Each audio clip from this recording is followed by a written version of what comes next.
Atenção, vai começar agora uma teleaula de automação do curso profissionalizante. Este módulo tem um total de 20 aulas. Hoje você vai assistir a teleaula número 9. Bons estudos!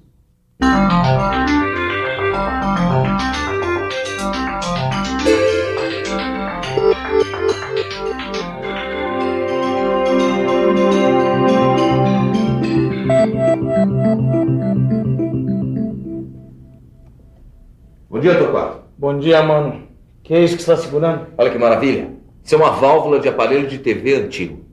Nossa, elas eram enormes, né? Não, e além de enormes, elas esquentavam muito também. Ah, mas quando inventaram o transistor, os aparelhos eletrônicos ficaram menores e não esquentavam mais. Mas os transistores só podem ser usados para cargas de baixa e média potência. Não, mas depois inventaram outros componentes eletrônicos para cargas de alta potência. Muito bem, Torquato. E é isso que nós vamos ver na teleaula de hoje.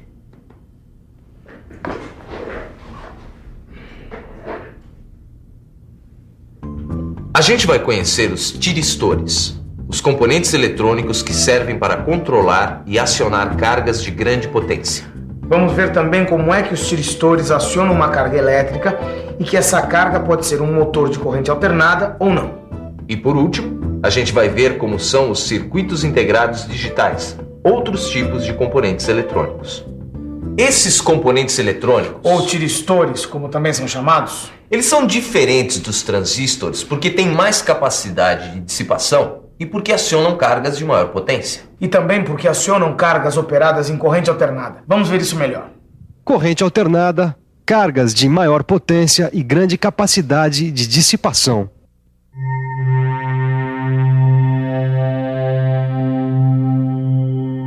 Na teleaula de hoje, a gente começa falando desses dispositivos que têm 3, 4 e às vezes até 5 camadas semicondutoras. Esses componentes eletrônicos podem acionar vários tipos de cargas e de motores elétricos e são muito utilizados em circuitos controladores. Esses componentes eletrônicos usados nos circuitos controladores são acionadores de cargas de grande consumo e motores elétricos. Eles se chamam tiristores. Os tiristores são componentes de 4 camadas, PN-PN. Um tiristor importante é o retificador controlado por silício. Ele também é chamado de SCR. O SCR tem 3 terminais para as conexões externas. Vamos ver como é o símbolo do SCR. Como você pode ver, o símbolo do SCR representa os 3 terminais para as conexões externas. O anodo, que é ligado à camada P da extremidade, o catodo, que é ligado à camada N da outra extremidade, e a porta, que é ligada à camada P interna. Anodo, catodo e porta. Será que você podia explicar isso melhor pra gente? Olha, quando o SCR é alimentado com uma tensão positiva no anodo e uma tensão negativa no catodo, ele fica então com uma resistência elétrica bem alta e a corrente não passa. Bom, vamos ver o que isso significa. O SCR está desligado quando a gente não aplica nenhuma tensão na porta. E aí, então, não passa nenhuma corrente entre o anodo e o catodo. E para passar a corrente, como é que faz? Quando a gente aplica uma tensão positiva na porta, a corrente elétrica sai do catodo, atravessa a porta e é atraída pelo anodo que está positivo. Bom, vamos ver o processo de condução do SCR. O anodo, com sua carga positiva, atrai a corrente elétrica do catodo e a resistência elétrica do SCR cai bastante. Então, o SCR funciona como uma chave eletrônica. Isso, e a porta é o terminal de controle. Quando a gente não aplica nenhuma tensão na porta e não passa corrente, o SCR fica desligado. E porque aí a chave não foi ligada. Isso, mas é bom você continuar ligado porque nessa teleaula tem muita informação. Esse outro tiristor aqui, olha, é o diac. O diac tem um caminho bidirecional para a passagem da corrente. Isso quer dizer que a corrente vai e volta. Por isso que o diac é usado em corrente alternada. Vamos dar uma olhada no símbolo dele. No símbolo do diac, a gente pode ver o anodo 1 e o anodo 2, por onde circula a corrente alternada. E esse aqui é o triac. O triac é igual ao diac, só que ele tem uma porta, como aquela que a gente já viu no SCR. Mas o triac pode trabalhar nos 2 sentidos da corrente. Ele também é bidirecional e serve para corrente alternada, como o diac. Vamos ver o seu símbolo? O símbolo do triac é igual ao do diac, Só que essa porta aqui só tem no TRIAC. Como é o acionamento desse motor de corrente alternada? Essa forma de onda representa a tensão alternada. As variações desse sinal se assemelham a uma senoide. Começa no zero, vai até um valor máximo positivo, volta para o zero, vai até esse valor máximo, só que agora negativo, depois volta para o zero. Puxa, parece o movimento de uma onda.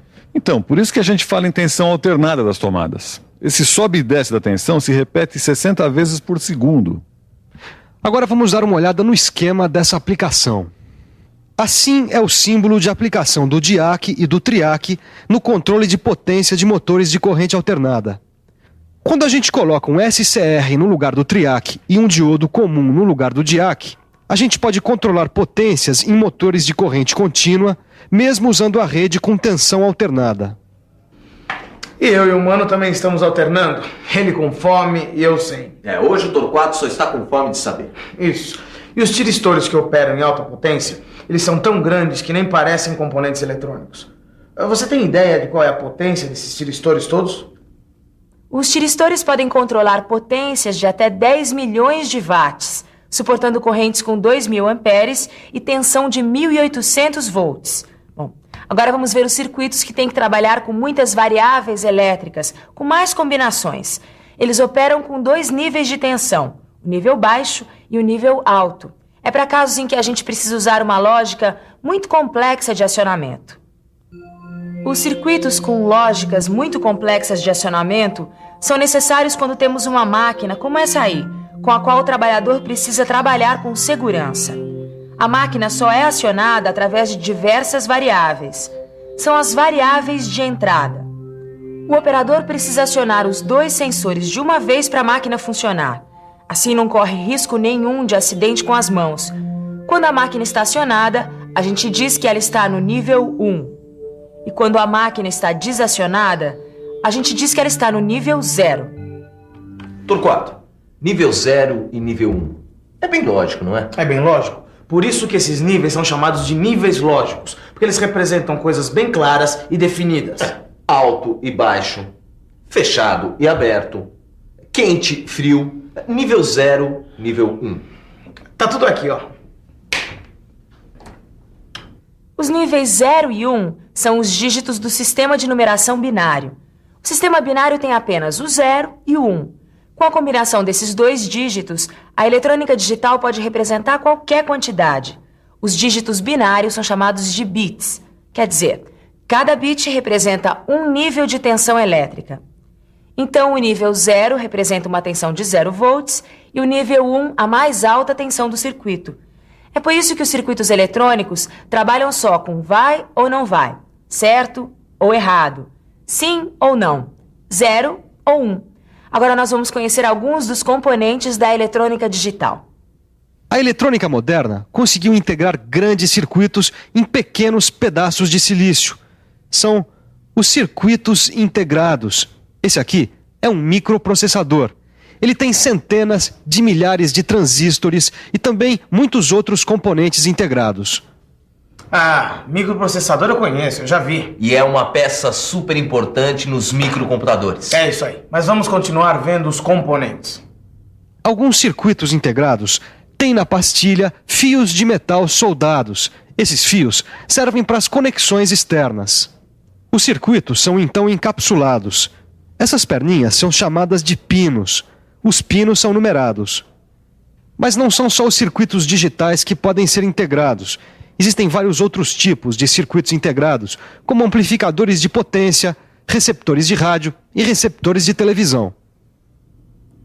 Bom, falando em TV, está na hora de você se ligar ainda mais na sua TV? Isso, porque está na hora da revisão. E atenção, se liga aí que é a hora da revisão. Na teleaula de hoje, você ficou conhecendo os tiristores e aprendeu que eles acionam cargas de muita potência. Você viu também que o SCR tem 3 terminais, o anodo, o catodo e a porta. Você conheceu os tiristores que trabalham com corrente alternada. E por último, você viu como os circuitos digitais são integrados e usam o sistema binário. Desligar o nosso micro com o microprocessador. Ir pra casa estudar e comer, porque essa teleaula me deu uma super fome. Como eu já comi, eu só vou estudar. E ver se você estuda também, hein? Até a próxima. Tchau.